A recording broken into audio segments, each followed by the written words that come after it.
성경 말씀은 마태복음 20장 28절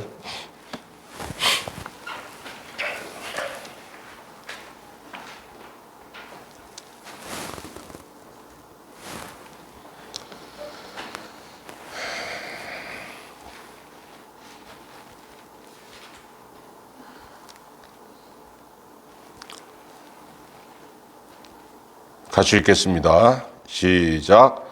인자가 온 것은 섬김을 받으려 함이 아니라 도리어 섬기려 하고 자기 목숨을 많은 사람의 대속물로 주려 함이니라. 아멘.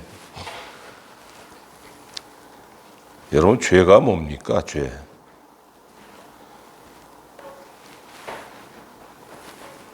살인하지 말라, 간음하지 말라, 이런 실정법들, 이걸 어기면 죄가 되는 거예요. 그런데 법을 어기는 건 아닌데 죄가 있습니다. 뭐냐면 도덕을 어기는 거예요. 도덕을 어기는 거. 법을 어기든지 도덕을 어기든지 그 본질은 똑같습니다. 죄의 본질은 뭐냐면은 한 두어 가지로 얘기할 수 있는데요. 첫 번째로는 하나님께서 정하신 법칙에서 탈선하는 겁니다. 이게 죄의 본질이에요. 모든 죄는 어디서 시작됐냐면은 하나님께 대한 범죄에서 시작하는 겁니다.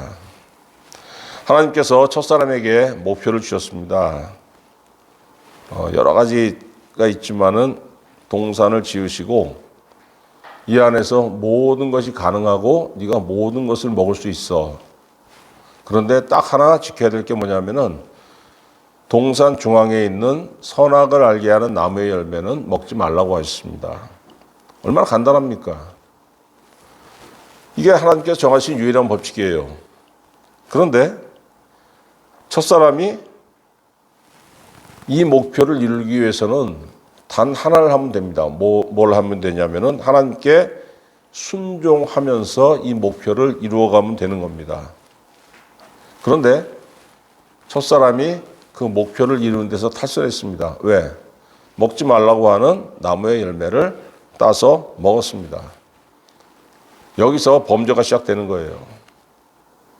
하나님께서 정하신 목표를 향해 달려가다가 옆길로 샌 겁니다. 떨어진 거예요. 목표에 도달하지 못했습니다. 이것이 죄의 본질입니다. 여러분, 이게 왜 범죄죠? 이게 왜 이게 범죄입니까? 왜냐하면요, 고의로 저지른 행동 아닙니까? 고의로. 먹지 말라고 하신 거 알아. 먹으면 안 된다는 거 알아. 그런데 뱀이야 숲삭이죠. 먹으면 죽는다고? 안 죽어. 오히려 네가 슈퍼우먼이 되고 네 남편은 슈퍼맨이 돼. 그래서 하나님과 같이 된다고. 한번 먹어봐. 그 얘기를 듣고 여자가 그 나무를 딱 보니까 어떻다고 돼 있어요.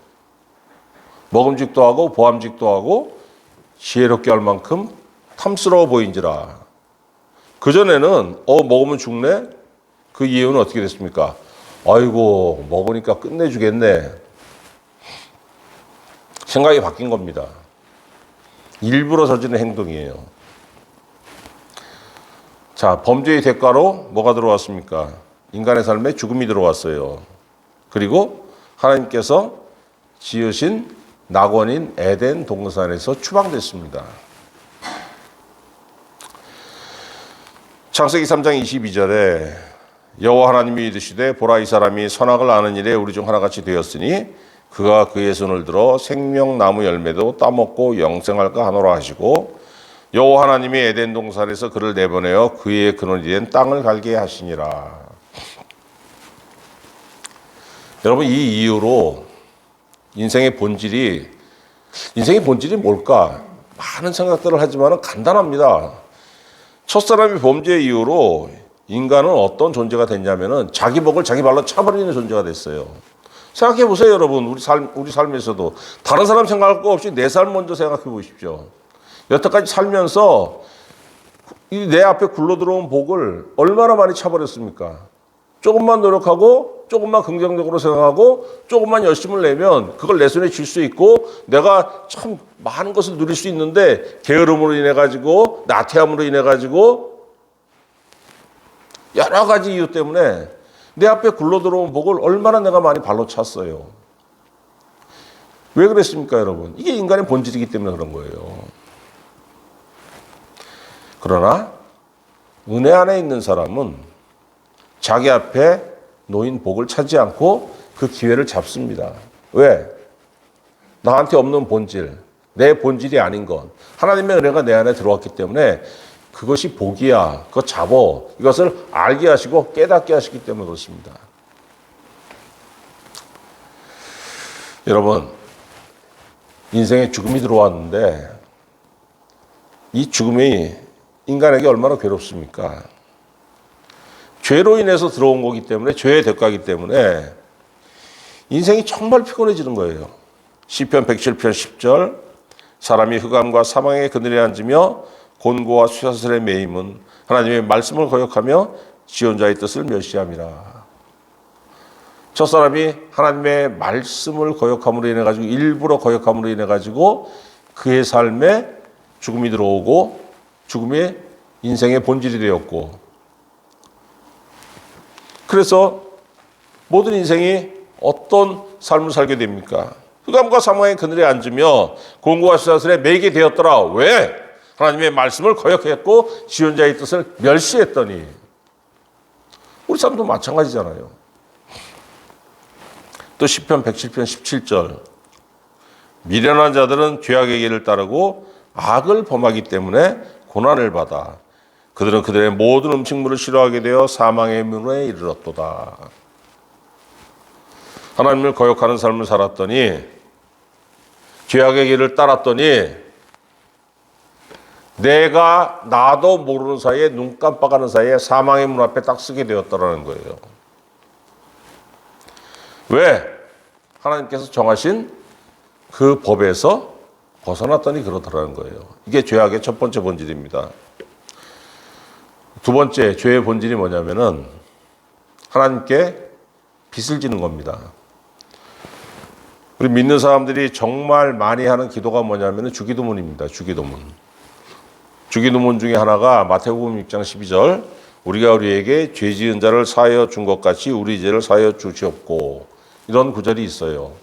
그런데 우리에게 죄 지은 자라는 게 뭐냐면 우리에게 빚진 자를 사하여 준 것 같이 우리 빚을 사하여 주시옵고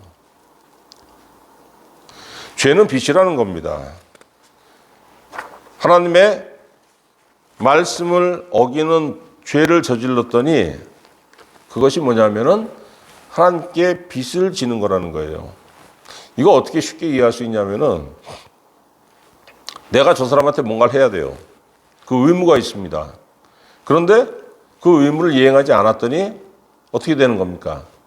빚진 마음을 가지고 살잖아요. 아유, 내가 저 사람한테 저거 해줘야 되는데, 당연히 저거 해줘야 되는데, 내가 뭐 나쁜 마음을 먹었든지 게으르든지 어떻게 해가지고 그걸 못했어요. 안 해줬어요. 그럼 어떤 생각이 듭니까? 빚진 마음을 가지고 살잖아요. 아, 저건 미안하네. 아, 저 어떡하지? 나 때문에 저 사람 손해봤는데. 하나님께 범죄하는 거는 뭐냐면은 하나님께 빚을 지는 겁니다. 얼마나 괴로운 인생인 줄 아세요? 여러분 카드값 연체해 보셨습니까? 인생이 어려울 때 카드값도 연체하게 되죠. 카드값 연체하면 어떻게 됩니까? 채권 추심부에만 해서 하루에 5번씩 전화가 와요. 돈 갚아요! 돈 갚아요. 나중에 전화벨이 울리면은 가슴이 그냥 쿵덕쿵덕 내려앉아요. 아이고.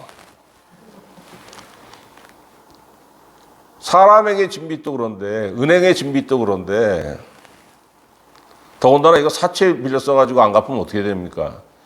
그 죽음의 위협이 들어오죠. 야, 장기 팔어. 간 띄어, 공파 띄어. 그러지 않습니까? 하나님께 진 빚을 갚지 못하는 거 어떻게 되는 거냐면은, 그 죽는 거예요. 에스겔 18장 20절, 범죄하는 그 영혼은 죽을지라. 당연하다는 겁니다. 누구한테 범죄하는 영혼? 하나님께 범죄하는 그 영혼은 죽을지라. 빚을 안 갚았으니까. 근데 여러분 이게 참 재밌는 게 뭐냐면은 인간이 범죄하는 거는 하나님께 빚을 지는 겁니다. 그죠? 그런데 그 빚진 자를 주관하는 건 누구냐면 마귀예요. 요한복음 8장 34절 예수님 뭐라고 했어요? 진실로 진실로 너희에게 이르노니 죄를 범하는 자마다 죄의 종이라. 죄를 범해가지고 하나님께 빚쟁이가 됐는데 예수님 뭐라고 했습니까? 죄의 종이라. 누구의 종이라는 겁니까? 죄의 본질은 마귀입니다. 마귀의 종이 되는 거예요. 그래서 죄를 지으면 지을수록 죄의 종이 될수록 마귀에게 붙잡혀가지고 마귀가 원하는 대로 살았더니 하나님께 대한 빚만 잔뜩 늘어가는 거예요. 하나님 앞에서 죽을 일만 잔뜩 쌓여간다는 겁니다. 여러분 인생 살면서 빚은 반드시 갚아야 되는 겁니다. 어떤 어리석은 인간이 정부 돈을 한 3억 정도 끌어다 쓰고서 신나게 쓰고서 안 갚는데요. 그 안 갚으면 어떻게 합니까? 그랬더니 20년만 지나면은 빚 탕감됩니다. 그렇게 얘기를 해요. 그 사람 삶을 옆에서 이렇게 지켜보니까 그건 인간이 사는 게 아닙니다. 그거는 아무것도 못해요. 자기 명의로 핸드폰도 가질 수 없어. 자기 명의로 뭐 재산을 가질 수가 없는 거예요. 전화 하나도 자기 명의로 가지지 못하는 인생이 그게 무슨 인생입니까? 그게. 빚은 여러분 반드시 갚아야 되는 거예요. 빚을 갚지 못한 자는 어떻게 되냐? 예수님 말씀하셨지 않습니까? 누가복음 12장 59절. 한 푼이라도 남김없이 갚지 아니하고서는 결코 거기서 나오지 못하리라. 거기 어디? 감옥에서. 빚을 졌더니 빚쟁이가 와가지고 나를 감옥에 쳐넣었다는 거예요. 그런데 네가 마지막 한 푼까지 다 갚은 후에야 그 감옥에서 나올 수 있다고 예수님 말씀하셨어요. 반드시 갚아야 되는데 이거 어떻게 갚을 수 있습니까, 여러분? 여러분 인간은 범죄한 대가로 죽게 됐잖아요. 범죄한 대가로 죽는 겁니다. 근데 생각해 보세요. 내가 내 죄 때문에 죽어요. 그러면 내가 지은 죄가 감해집니까? 내 생명을 바치면은 뭐 내 죄가 없어진다든가 그래야 되는 거 아닙니까? 그렇게 됩니까? 내 생명이, 내 죄악된 생명이 내 죄를 속할 만한 가치가 있냐 이거예요. 성경이 우리의 목숨에 대해서, 우리의 생명에 대해서, 생명의 가치에 대해서 말씀하신 게 있습니다. 시편 146편 3절. 귀인들을 의지하지 말며 도울 힘이 없는 인생도 의지하지 말지니 그의 호흡이 끊어지면 흙으로 돌아가서 그날에 그의 생각이 소멸하리로다. 네 인생 값진 것 같냐? 죽으면은 썩어버리는 거야. 아무 가치가 없어. 성경 그 말씀하시는 거잖아요. 이사야 2장 22절. 너희는 인생을 의지하지 말라. 그의 호흡은 코에 있나니 새말 가치가 어디 있느냐. 시편 49편 7절. 아무도 자기 형제를 구원하지 못하며 그를 위한 속전을 하나님께 바치지 못할 것은 그들의 생명을 속량하는 값이 너무 엄청나서 영원히 마련하지 못할 것임이니라. 네 목숨 한 개가 아니고 100개를 가져온들 죄를 속하기에는 아무 가치가 없다는 거예요. 그러니까 여러분, 내가 죄 때문에 죽게 됐어요. 그럼 내 목숨이 사라지면은 그걸로 내 죄악이 까져야 되는데 내 목숨이 아무 가치가 없기 때문에 내가 죽어봤자 죄악이 그대로 남아 있다는 거예요. 그럼 죽음 이후의 삶이 어떻게 됩니까? 그 죽음 이후에도 내 영혼은 죄악을 그대로 짊어지고 있는 겁니다. 하나님 앞에 이게 설 가치가 어디 있어요? 설 자격이 없는 거죠.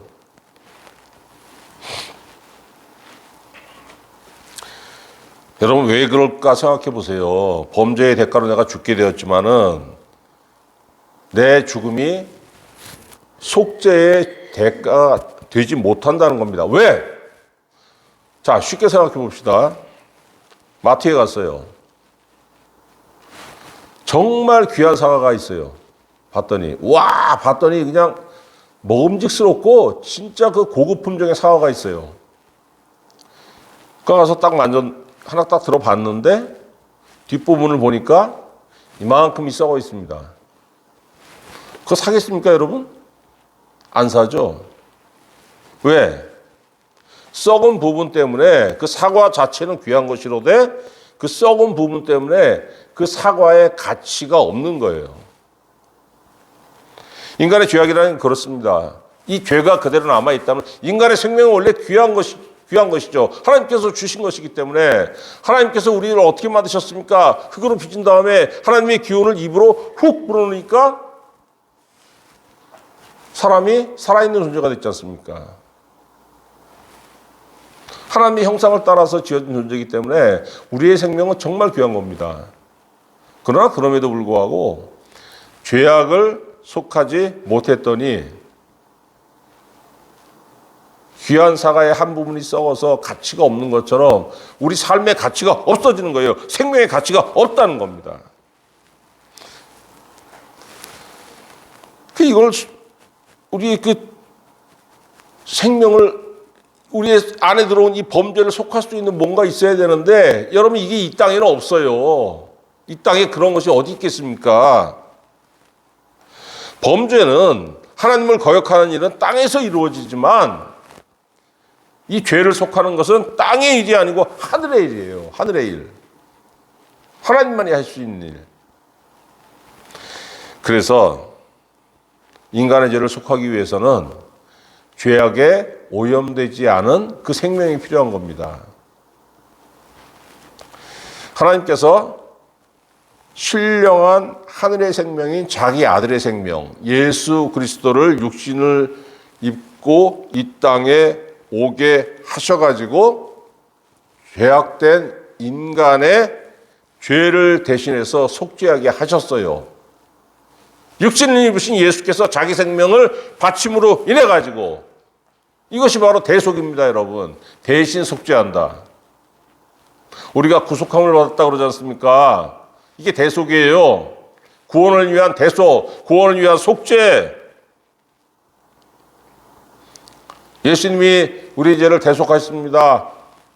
이렇게 고백할 때는 예수님이 자기 생명을 십자가에서 하나님께 드리심으로 인해 가지고 우리가 내 죄를 위해서 내 생명을 바칠 수밖에 없는 건데 그래봤자 그걸 까지는 못해요. 죽은 다음에도 내 영혼은 그 죄악을 그대로 짊어지고 있어야 됩니다. 지옥에 떨어질 수밖에 없는데 신령한 하늘의 생명인 예수님이 내 죄를 위해서 자기 생명을 대신 드림으로 인해 가지고 내 죄가 그것을 믿었더니 까졌다는 거예요. 속죄가 됐다는 겁니다. 그럼 고대 사회에서 빚을 갚지 못하면은 그 채권자의 노예가 됐습니다. 근데 그의 가족이나 그 친족이 그를 위해서 그 돈을 대신 내주면은 자유인이 되었어요. 레위기 25장 48절에서 49절 읽어보면은 그 법이 있습니다. 예수 그리스도께서 우리 죄를 대속하신 것은 하나님께서 정하신 일입니다. 오래전에. 첫사람이 범죄했을 때 하나님 바로 말씀하셨잖아요. 창세기 3장 15절에 여자의 후손이 인간을 구원할 것이다. 창세기 3장 15절 내가 너를 여자와 원수가 되게 하고 너의 후손도 여자의 후손과 원수가 되게 하리니 여자의 후손은 네 머리를 상하게 할 것이요. 여자의 후손이라 그러면은 아니 모든 사람이 다 여자의 후손인데 도대체 누구야? 사람 중에서 여자의 후손 아닌 사람이 있습니까? 다 여자의 후손이지. 그런데 출애굽기에 오면은 이 여자의 후손이 좀 구체화돼요. 이걸 어떻게 나타나냐면 어린 양으로 나타납니다. 유월절이라는 게 하나님께서 이스라엘 백성들을 해방하기 위해서 10가지 재앙을 이집트에 베푸셨는데 10번째 재앙이 뭡니까? 죽음의 사자가 이집트 전역을 휩쓸고 지나갈 때 어린 양을 잡아서 그 피를 우슬초로 인방과 그 설주에 바르면은 죽음의 사자가 비켜가리라. 죽음에서 구원하셨더라. 뭘로? 어린 양의 피로. 여자의 후손이 어린 양으로 구체화됐어요.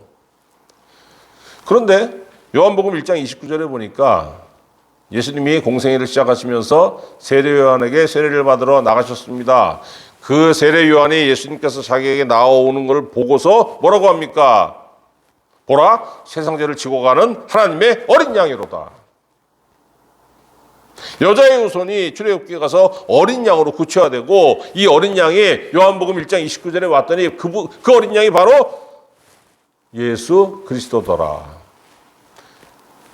그가 십자가에 달려서 자기 목숨을 하나님께 대속물로 드렸더니 죄악된 우리의 생명이 죄짐을 짊어지지 않고 구원받게 되었더라. 하나님 나라에 가게 되었더라.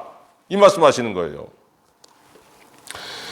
그래서 여러분, 대속은 예수님의 피로 죄를 대속하신다는 것은 우리가 하나님한테 빚을 졌잖아요.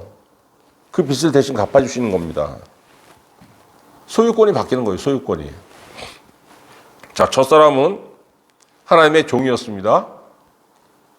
하나님께 순종하고 하나님과 더불어 살고 하나님께서 명하신 일을 하고 하나님의 종이죠.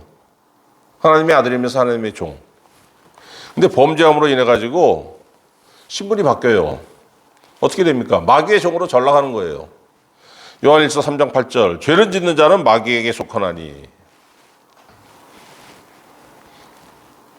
요한복음 8장 34절 죄를 짓는 자마다 죄의 종이라. 요한일서 3장 8절 죄를 짓는 자는 마귀에게 속한다.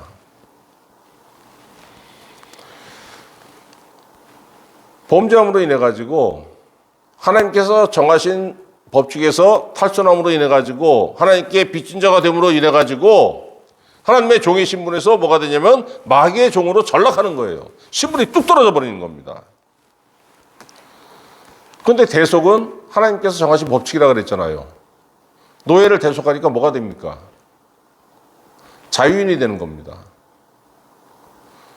돈을 못 갚았더니 고대 사회에서 돈 대신 네 몸 놔줘. 잡아가지고 그 집에 종으로 살게 했단 말이에요. 종이 무슨 자유가 있겠습니까? 근데 친족이 와가지고 형제가 오든지 신족이 오든지 누가 오든지 삼촌이 오든지 누가 와서 돈을 대신 갚아줬어요. 그랬더니 풀려나서 자유인이 되는 거 아닙니까? 예수님의 피로 대속의 은혜를 받았더니 그 이전에는 마귀의 종이었는데 죄의 종이었는데 그 신분에서 어떻게 되는 겁니까? 자유인의 신분이 되는 거예요. 자유인의 신분. 여러분 이거 잘 생각해 보세요. 죄의 종은 하나님의 종이 될 수 없습니다. 그죠? 왜 죄의 종은 하나님의 종이 될 수 없냐면은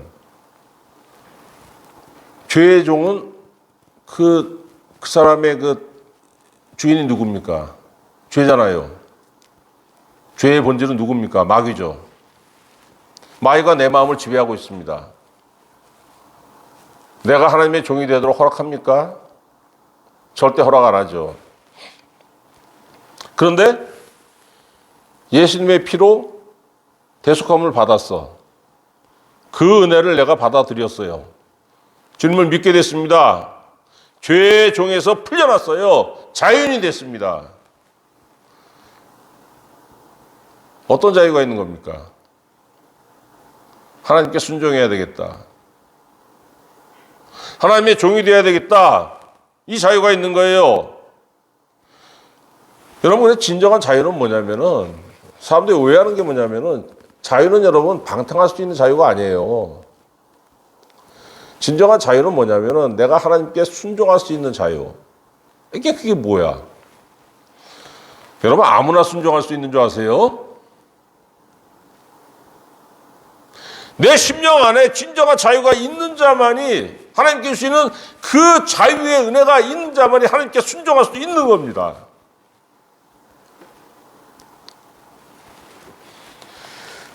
하나님께 순종한다는 게 뭡니까? 하나님의 종이 된다는 거예요.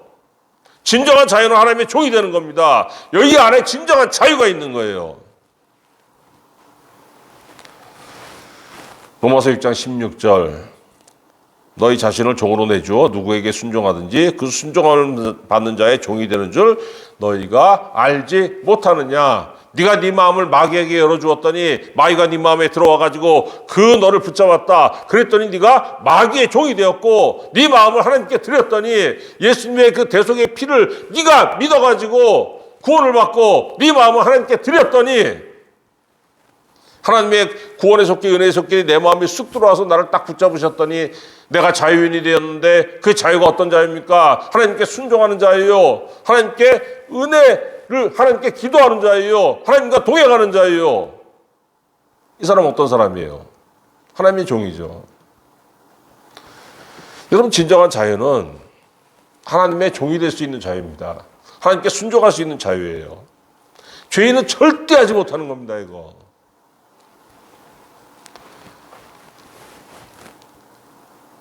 어떤 종이 되든지 간에 이건 자유가 없는 거예요. 이건 부담스러운 거예요. 그러나 정말로 스트레스가 없고, 정말로 부담이 없고, 정말로 나를 해방하는 자유는 하나님의 종이 되는 자유에 있을 때에 나에게 진정한 자유가 있다는 거예요.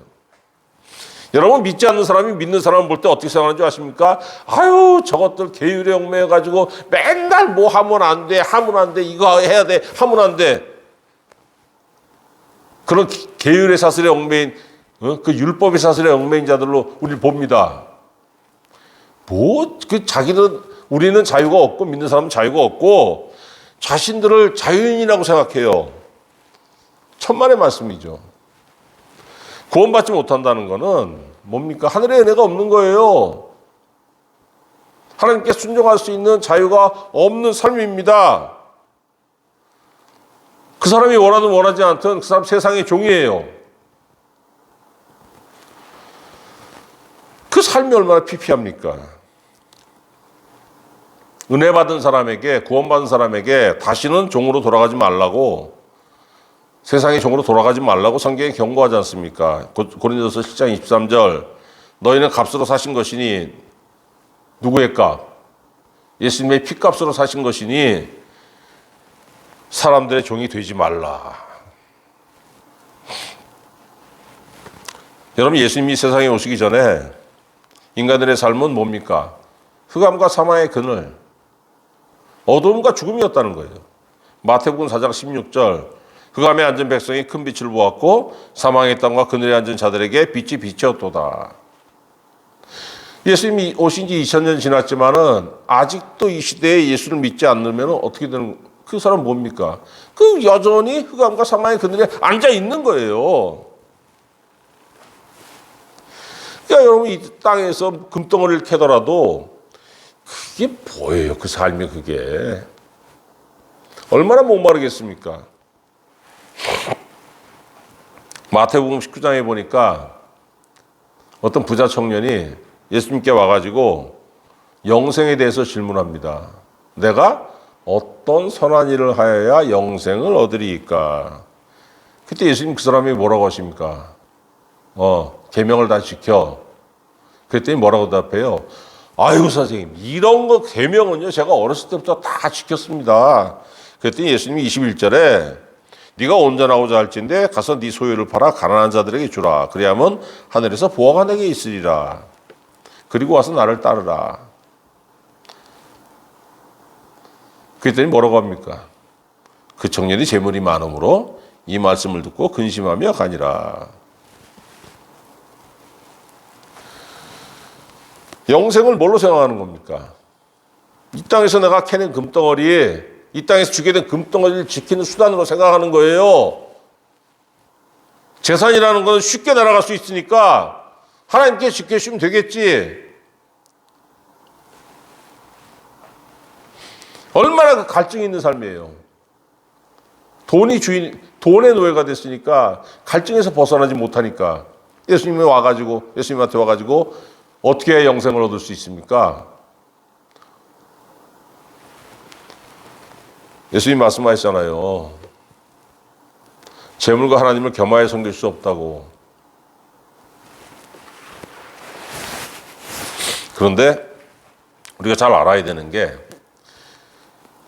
우리가 재물을 섬기면은 하나님 떠나가십니다.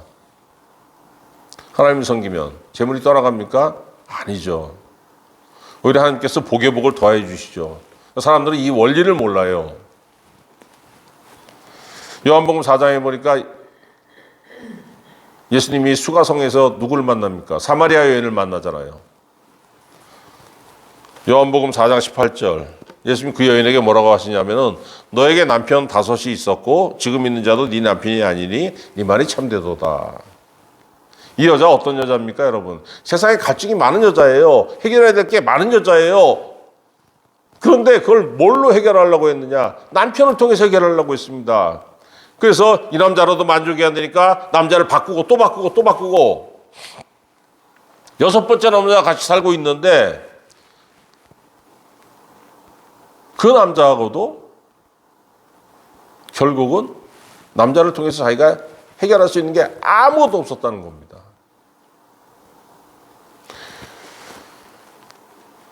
그래서 여러분, 삶에서 가장 우선돼야 할 건 뭐냐면 죄 문제 해결이에요. 세상 살다 보면 참 사람들이 이런 얘기하는 거 저는 정말 많이 듣습니다. 아유, 그냥 길이 많잖아. 우리 선택할 수 있는 게 참 많어. 맞는 말이죠. 선택할 수 있는 게 참 많은데 그 많은 해법 중에서 나를 생명으로 인도하는 길은 오직 하나예요. 예수 그리스도를 믿는 길. 여러분 근데 조심해야 될 게 뭐냐면은 진리는 오직 하나님 한 분이신 것을 인정하는 사람들이 이건 진리는 오직 하나님 한 분이죠.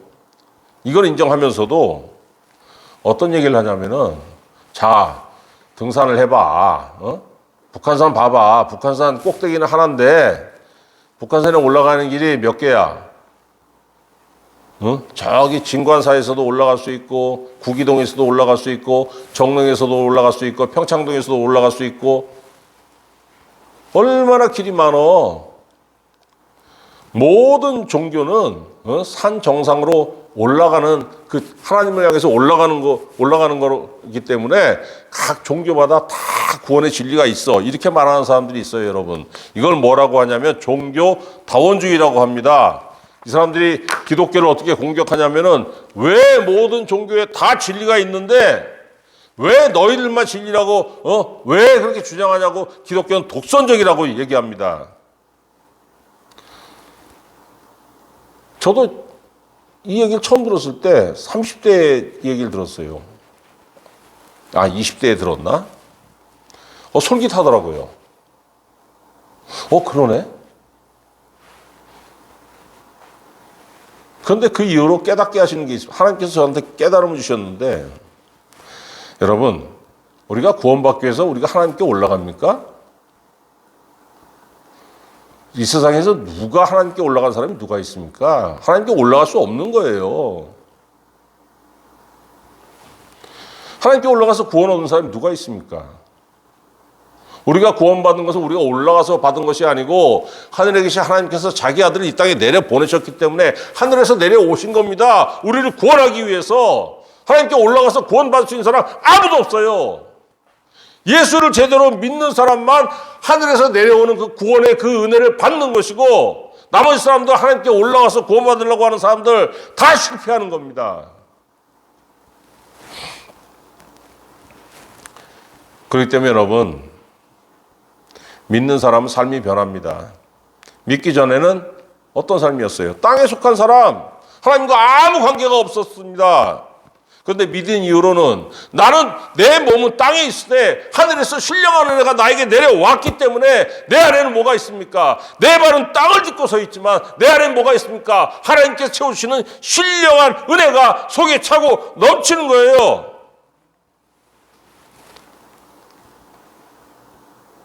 여러분 참 궁금한 게 뭐냐면은 이제 난 믿는 사람이 됐는데 하나님의 일을 좀 오래 믿는 사람들 보니까 막 하나님의 일을 해야 된다고 막 하는데 도대체 하나님의 일을 어떻게 하는 걸까? 뭐 교회 가서 청소하고 하면 뭐 그게 하나님의 일일까? 식당 봉사하면 하나님의 일일까? 요한복음 6장 28절 사람들이 예수님한테 질문합니다. 우리가 어떻게 해야 하나님의 일을 하오리까? 예수님 뭐라고 하시냐면 하나님께서 보내신 일을 믿는 것이 하나님의 일이니라. 구약시대에 하나님께서 보내신 자들은 선지자였죠. 선지자들이 하나님의 말을 대언했지 않습니까? 그 선지자들의 말을 믿고 따르는 것이 구약시대에는 하나님의 일이었고 신약시대에는 하나님께서 예수 그리스도를 보내셨기 때문에 예수 그리스도의 말을 듣고 그를 믿고 그를 따르는 것이 하나님의 일이라는 거예요. 왜? 그 말씀을 따랐더니 내 안에 생명이 들어오고 그 말씀을 따랐더니 그 말씀이 내 안에서 능력이 되고 그 말씀을 따랐더니 내가 하나님께 순종하게 되고 그랬더니 하나님이 그 사람을 순종하는 사람을 하나님께서 붙잡고 하나님의 일에 쓰신다는 거예요. 내가 하나님의 일을 해야 되겠다고 가지고 내가 할 수 있는 게 아니라는 겁니다. 그 얼마나 의문이 듭니까? 어떻게 하나님의 일을 하는 거지? 이거 아무리 해도 답이 없는 거예요. 그런데 내가 순종하고 내가 은혜 받았더니 내가 하나님께서 보내신 그 아들 예수 그리스도를 믿었더니 나도 모르게 하나님의 일에 동참하는 자가 되었다는 겁니다. 왜? 하나님께서 나를 쓰시기 때문에. 여러분 하나님께서 사람 쓰실 때 누굴 쓰시겠습니까? 순종하는 사람 쓰시죠. 기도하는 사람 쓰시죠. 은혜 받은 사람 쓰시죠. 기도도 안 하고 은혜도 안 받고 구원도 없는 사람 하나님께 쓰시겠습니까? 천만의 말씀이요. 그 사람은 어떤 사람이에요? 죄의 종에서 벗어나서 자유를 얻은 사람이요. 그 자유를 가지고 하나님께 순종하는 하나님의 종이 된 사람이고 어둠에서 벗어난 사람이고 죽음에서 벗어난 사람이고 여러분 분명히 아셔야 될 게 주님이 여러분과 저를 위해서 자기 목숨 버리져 주셨어요. 대속해 주셨습니다. 우리의 죄를. 우리의 삶에는 사망의 그늘도 없는 거예요. 어둠의 그림자도 없습니다. 그럼에도 불구하고 왜 내 마음은 자꾸 허덕이고 왜 나는 자꾸 부정적인 생각을 하고 왜 내 앞은 깜깜합니까? 믿지 못하니까 믿음이 순간적으로 떨어지니까 기도하세요, 여러분. 사람은 긍정적인 마음과 부정적인 마음, 믿음과 믿지 못한 걸 동시에 가지고 있기 때문에 믿는 마음을 가졌다가도 순간적으로 믿지 못하게 하는 그 부정적인 요소들이 확 나를 찌르고 나를 뚝 절망하게 합니다. 극복할 수 있는 방법 하나예요. 기도하는 거예요. 여러분 기도가 뭐 거창한 겁니까? 뭐 무릎 꿇고 그냥 두 손 들고 쫙 이것도 기도죠. 매번 그럴 수는 없지 않습니까? 한마디 하세요. 주여. 걸어가다가도 주여. 운전하다가도 주여.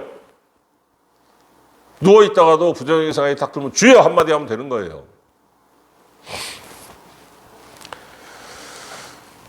여러분 주님을 온전히 믿는 믿음을 달라고 하나님께 기도하시고 온전한 믿음의 사람이 되어서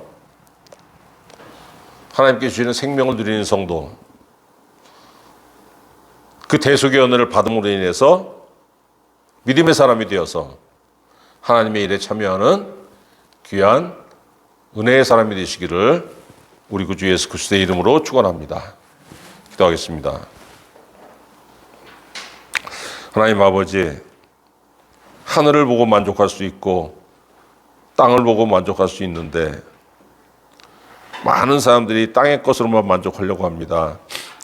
그러나 우리에게 은혜를 주셔서 우리는 땅이 아니고 하늘의 생명으로 만족하는 자가 되게 하여 주시옵소서. 주 예수께서 흘리신 대속의 피를 믿어서 죄악과 죽음에서 벗어나서 하나님께서 주시는 것을 누리고 그것으로 만족하면서 하나님을 찬송하고 하나님과 손을 잡고 자유인이 되어서 하나님께 순종하는 종의 삶을 사는 귀한 성도들이 될 수 있도록 우리에게 은혜를 베풀어 주시옵소서. 감사드리옵고 우리 구주 예수 그리스도의 이름으로 기도하옵나이다. 아멘. 434장 찬송하겠습니다.